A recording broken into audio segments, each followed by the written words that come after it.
Hello, band. Hello, Chesapeake Concert Band. Hello, Social Security Band. Hello, all of Matt's theater friends who are joining us here for this project.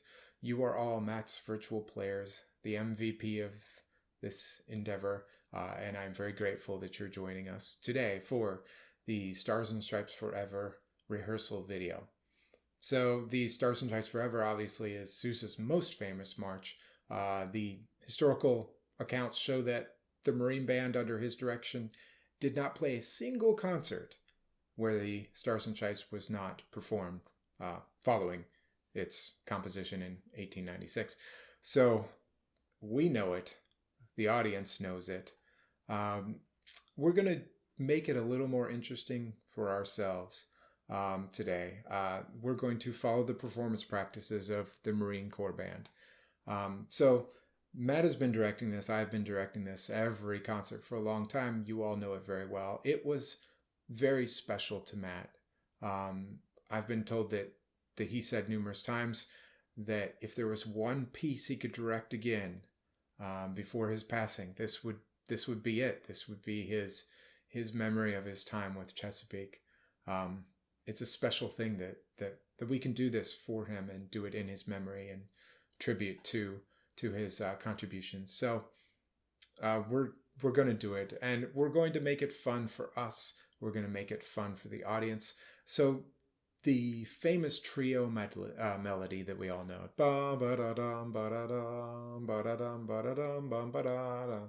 eight measure phrase, by the way, is in here. The entire section of that melody is in here 3 times. If you just play through the notes, by the end of it, you're just beating that melody, beating the audience with that melody, just over the head, over and over.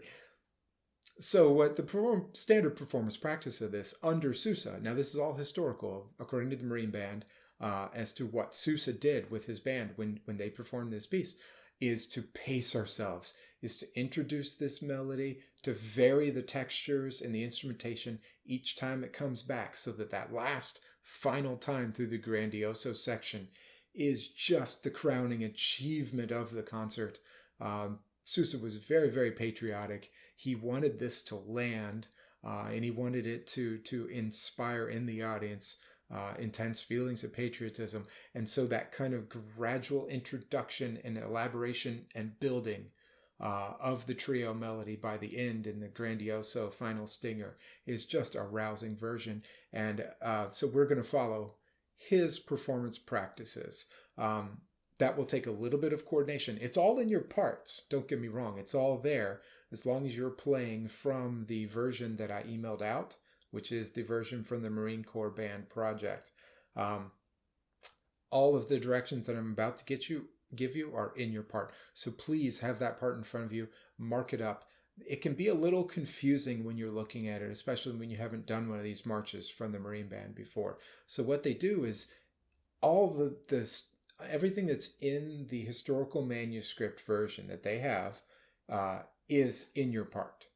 But wherever there's alterations made based on historical performance practice standards, they put them in brackets or in small notes. There are a couple times where they drop things down an octave for you in small notes. Or for the cymbal parts, they'll notate some stuff out in small notes beneath the battery. But we're going to go ahead and go through it right now and make sure that we're all clear so that you guys can perform it correctly. And I don't have to just delete you. Okay. Anyway, so one quick note before we dive in.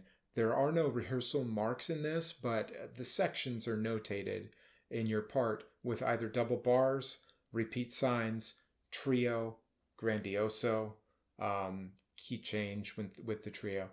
So I'm going to refer to those primarily. We do also have bar measure numbers at the beginning of each bar. So I may use measure numbers, but those will be different for everyone. You might have to count 7 over, 3 back, whatever. I don't know. So I'll primarily refer to the section breaks that are consistently in everyone's part. Speaking of which, introduction for 4 measures, and then we have our first strain. as written, no changes in the repeat.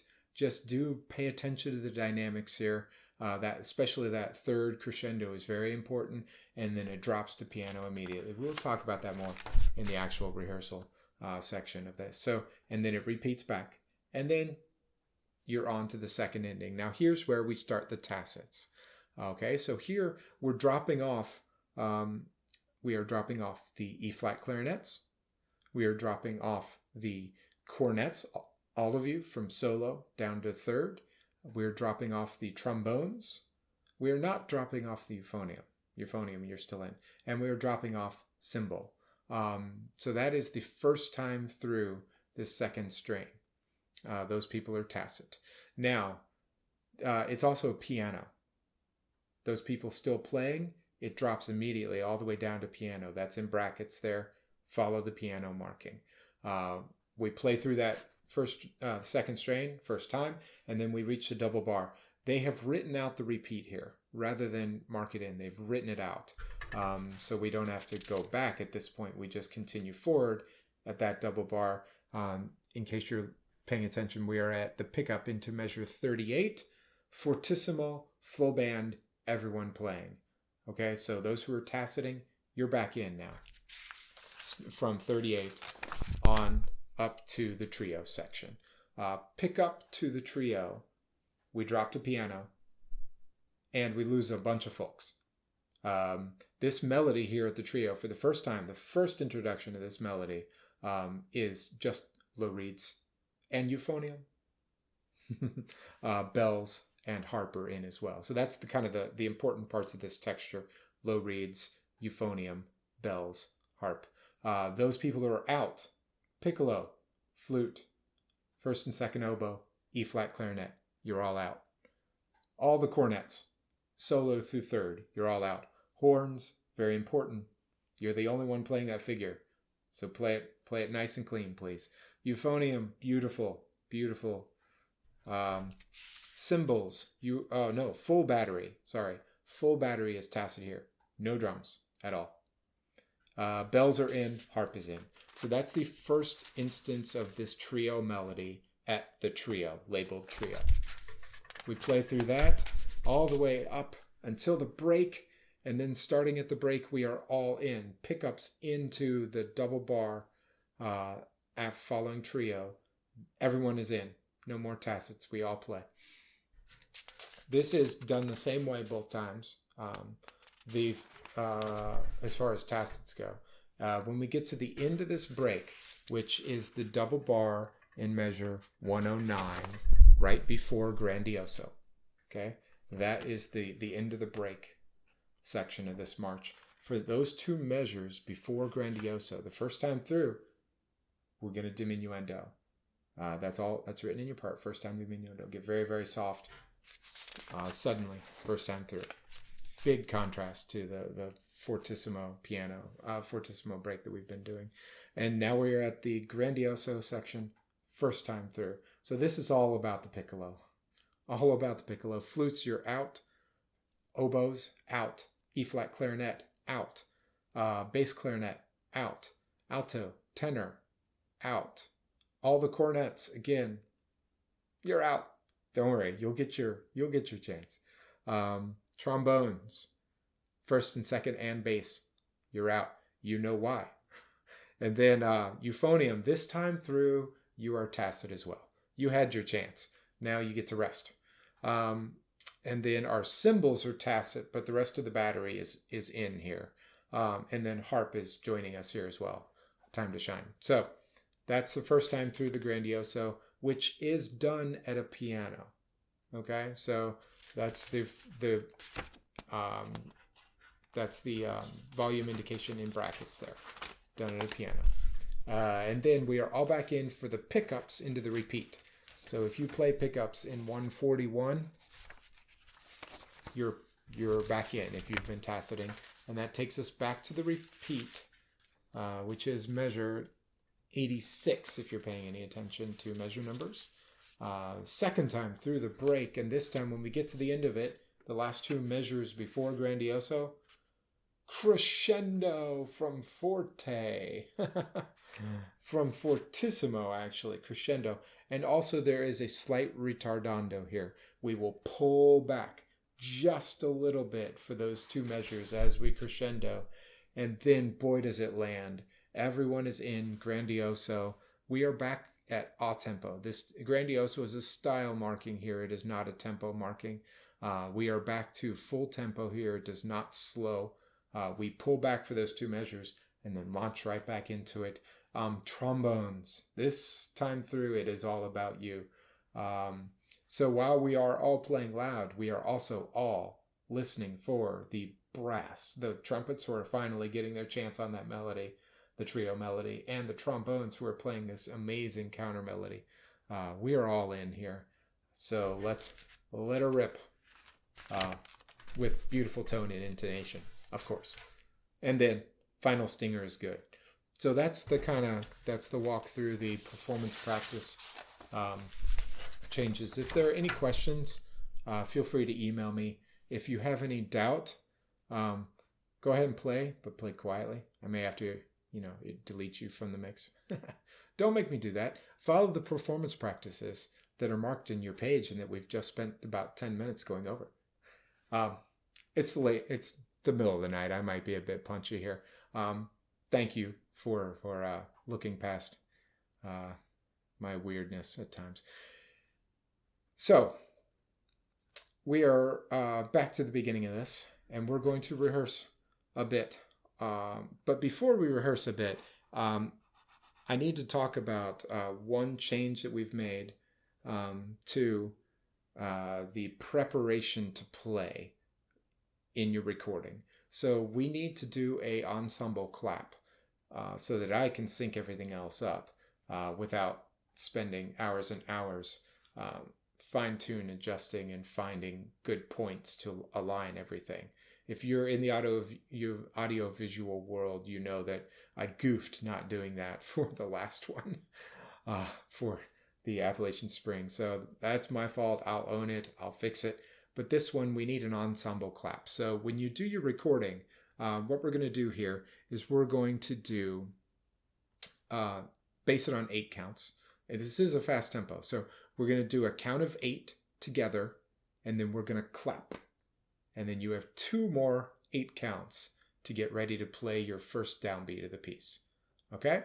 So that's 1, 2, 3, 4, 5, 6, 7, 8. Clap. 2, 3, 4, 5, 6, 7, 8. 2, 2, 3, 4, 5, 6. Ready, play. Boom. All right? Let's take a listen. 1, 2, 3, 4, 5, 6, 7, 8. Clap. 2, 3, 4, 5, 6, 7, 8. 2, 2, 3, 4, 5, 6. Ready, play.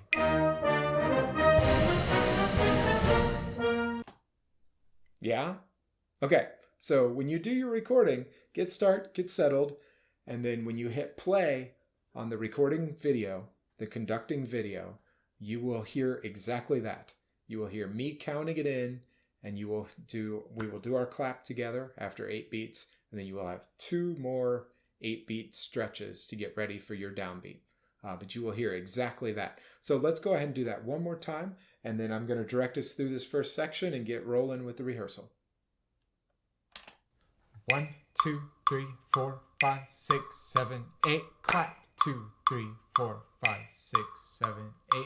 2, 2, 3, 4, 5, 6. Ready, play.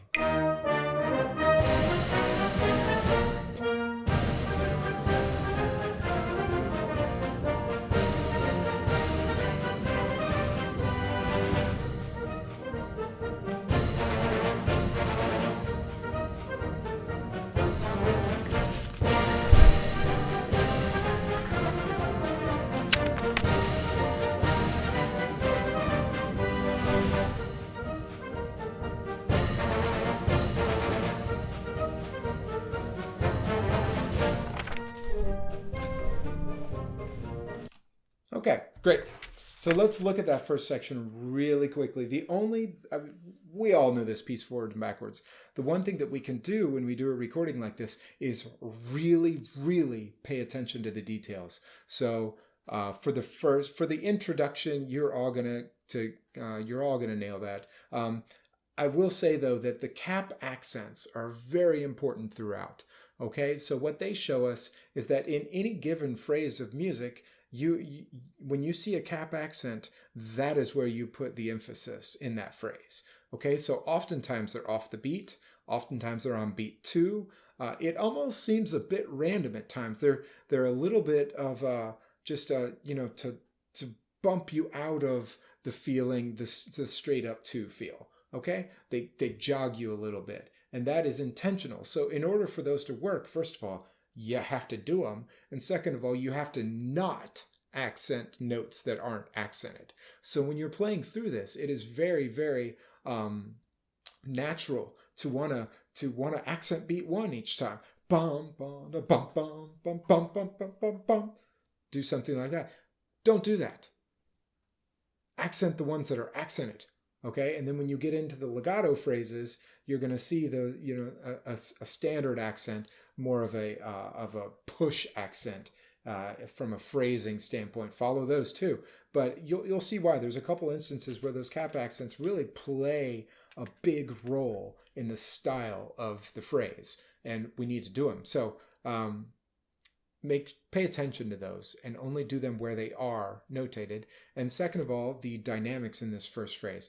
We have a section, we have a couple of 1 measure crescendos, which you'll see bracketed as poco. Kind of just let those be a push crescendo. There's not much to those. The third one, however, in measure 12, you do see you'll hit that note, come back, and then crescendo to a piano. Right? So that's something that jumps out at you. And that is the very first big move of this piece from a drama standpoint. So bring the drama here. Crescendo, piano, piano, forte, forte, piano, piano, forte, forte. All right? Let's do that one more time and you'll get a feel for it. Here's the top intro.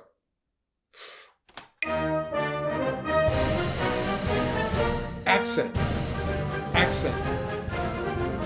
Here's accent. Accent. Crescendo and piano. Accent. Accent. Piano. Accent. Accent.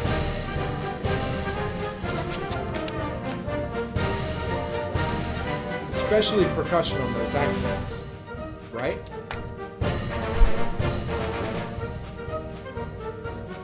Now piano. Accent.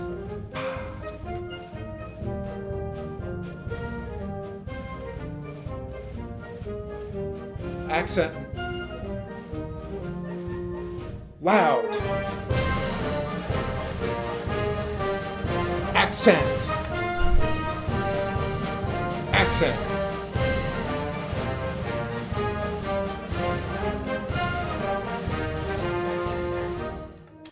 Okay, great. So first strain, pretty straightforward, just accents and dynamics. Second strain, you heard the tacits. You heard what that did for the first instance of it, and then the second instance of it. It really makes a contrast between the two from a textural standpoint and from a loudness standpoint. But regardless of what the texture is there, we really need those accents to come through there. So that is what makes this section. We're going to do it one more time through just so you get a chance to play those accents, really bring them out when they're on the and when they're on the to. It's not random. Percussion is going to be helping you, but it's the difference there is important. So let's take that one more time. Second strain, here we go. Quietly. This is all about the clarinets who are down an octave the first time through, right? Originally, it was up an octave, but the Marine Band has lowered this an octave, so that's one of those changes that changes the texture of this section here. Okay, here we go. Pickup, I believe. Here's your cap. Ba. Decrescendo. Accent. Accent. Accent. Ba. Ba. Everyone. Here's your cap. accent, accent, accent. Shh, trio.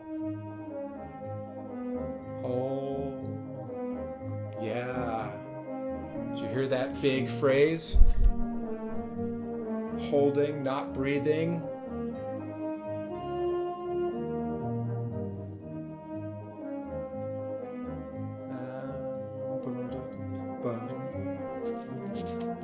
Beautiful bell part here.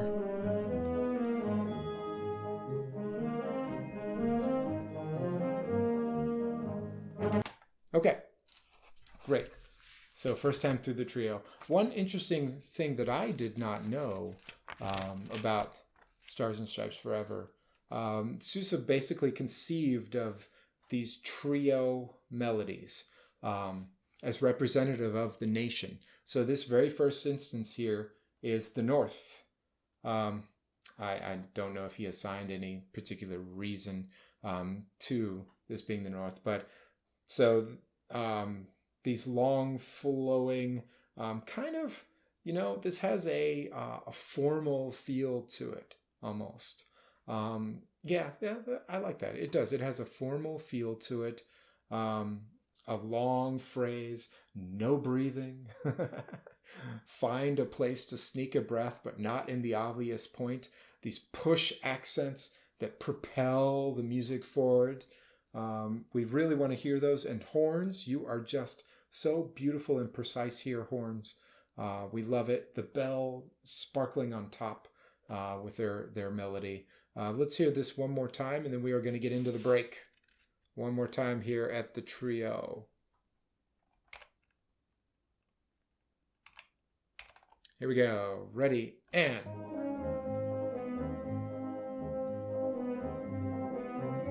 Whoops. That is not right. My bad.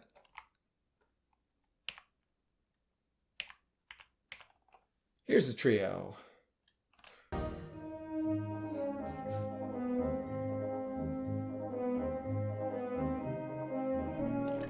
Breathe.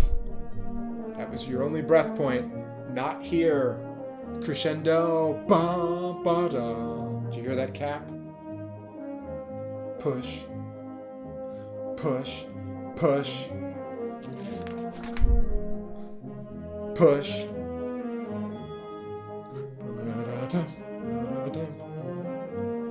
Break. Cap.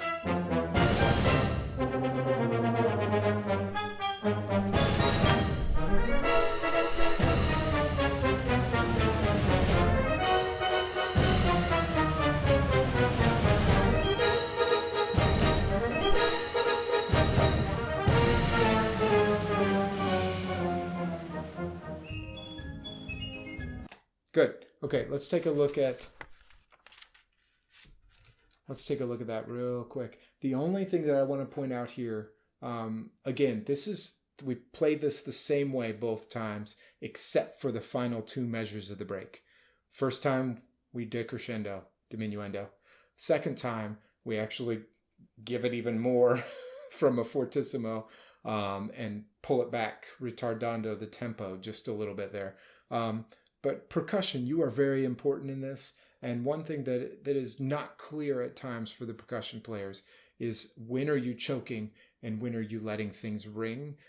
This notation, I think, does a pretty good job of making that clear. So for our cymbals, especially for cymbals, the very first two points that you play here, 88, 89, 92, 93 cymbals, that is choked, right? That is gone. On the rest. And then we have a cymbal solo here, which at the end of the cymbal solo rings out in measure 95, and it rings. Okay? Same thing in measure 98, rings out at the end of that solo, but then we're back to choking in measure 103 cymbal, choke it, and then let it ring at 106. And that's the same way both times. But it is something that has eluded many percussion sections that I've heard play this, and I'd love for us to do it right, like they do. Here we are. Break one more time, just to make sure that we get that the choking, and make sure that we get the diminuendo for our percussion, or for the full band there. Here's our break.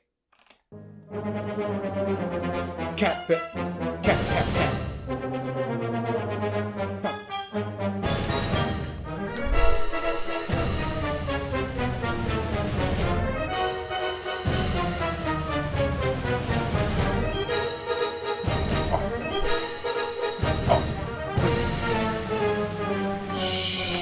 Piccolos. Harp. Hear the harp?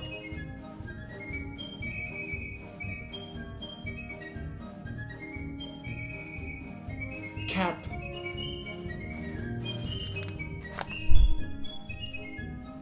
Don't breathe.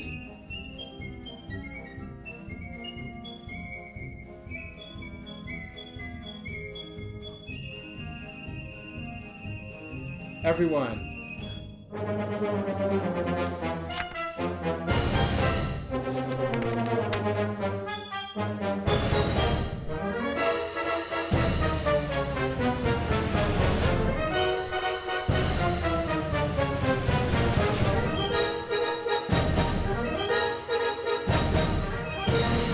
Now we slow back, pull back.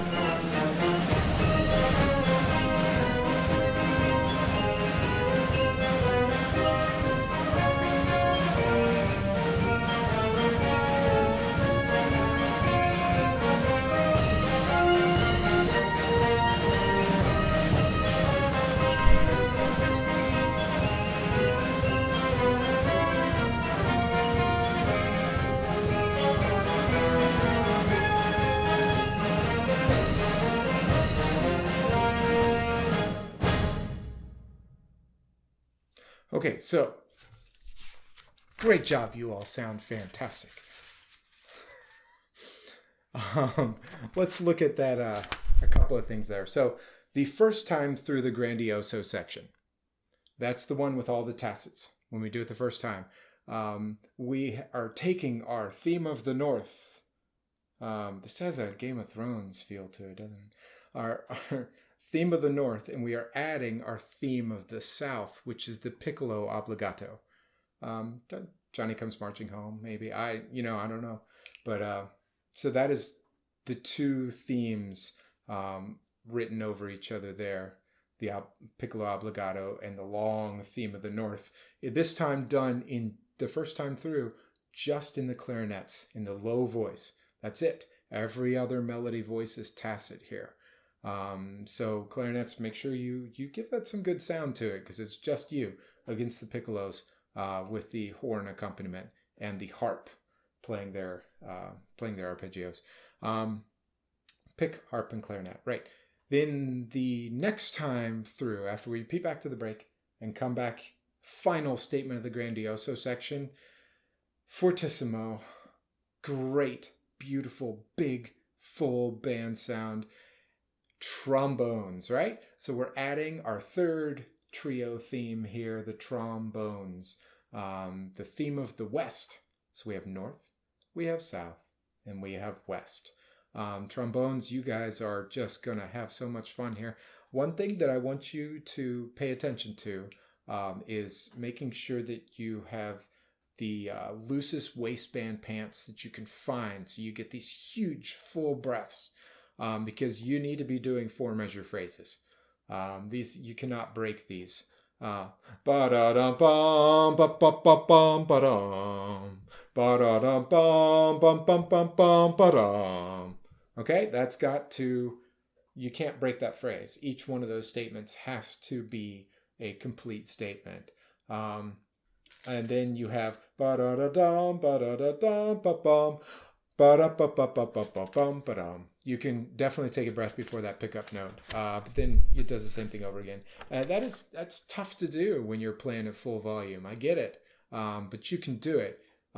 Play within yourself if you need to, because I could always just kind of turn you up. So I think there you have it. We know this piece. I don't. There's all kinds of depth of phrasing that I can go through here. But if I leave you with anything, it is that we have to pace ourselves. So if you are being asked to tacit, there's a reason for that. It really, really builds and lands when we do it with the Sousa performance practices. And pay very strict attention to the staccatos. Well, sure, the staccatos when you have them. The accents, both the cap and the more push accents in the legato section.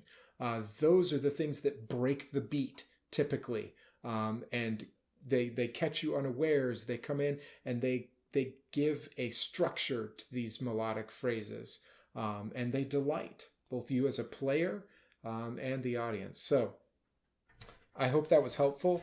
I will take the time now to go back to the beginning one last time and do the clap and run the intro. That's the only thing I want to do one last time because that is what has changed. So let's start at the count in, which is a count of 8. Then we do our ensemble clap. Then you have 2 more counts of 8 to get your instrument up, get in position, wipe the sweat from your brow, take in that big breath, stretch your pants, and let it rip. Here we are. Here's our count in. 1, 2, 3, 4, 5, 6, 7, 8. Clap. 2, 3, 4, 5, 6, 7, 8. 2, 2, 3, 4, 5, 6. Ready, play.